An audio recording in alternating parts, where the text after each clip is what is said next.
Ay! Ang social naman ng food nyo sa event. Escargot. Kaya lang, parang ang hirap nito kainin na maayos. Ah, hindi. Doktora, madali lang yan. Laging kinakain namin to sa amin.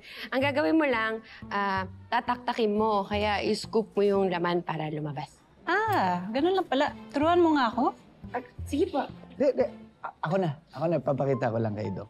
Simple lang naman yan, Doc, eh. Kailangan mapalabas tong laman sa loob. So, kung hindi kaya sa sungkit, tataktak lang natin yan. Ay, sorry, Doc. Sorry. Naku. Sorry. Hindi ko Okay talaga lang. sinasadya. Sorry. Lieutenant Garcia! Sorry. What are you doing, huh? You don't have to do that. She's my girlfriend. Mayor, wala naman akong ginagawang masama eh. Sa katunayan nga, kasama ko pa ngayon yung girlfriend ko. But she's not mine. Ano nga not yours? Ganito kasi yan, Labidab. Hindi mo pagmamayari ang taong mahal mo.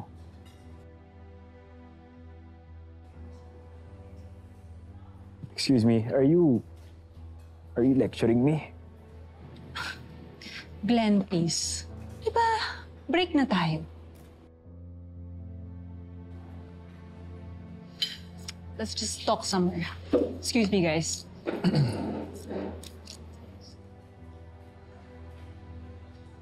Sir Eric, mukhang nagsaselo sa'yo si Mayor, ah. Iba din. Talaga ba? Oo, sir. Halatang halata. Talaga palang break na talaga sila ni Mayor. Alam niyo, kumain na lang tayo.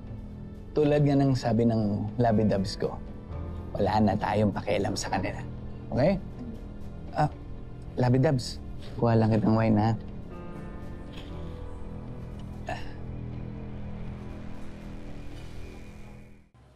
Cecilia, ano ba problema mo?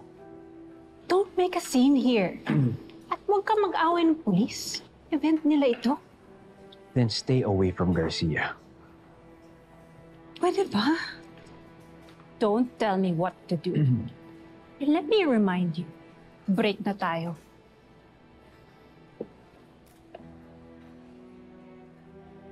Mayor, excuse me po. Malapit na po kayo mag-speech. Okay, sige.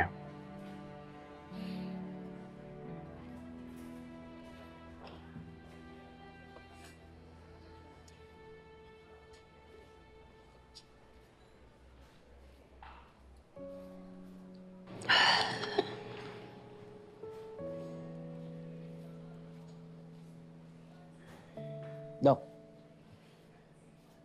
hard yan, ah. Pang matindi yung iniisip mo, ah. I'll be fine. Gusto ko yung sinabi mo kanina na hindi mo pag-aari ang isang taong mahal mo. Ganun ka ba kay Selena? Siyempre naman, hindi naman kasi bagay yung taong mahal mo, eh. Siyempre, meron din yan sariling opinion, sariling feelings, sariling desisyon na kailangan natin respetuhin.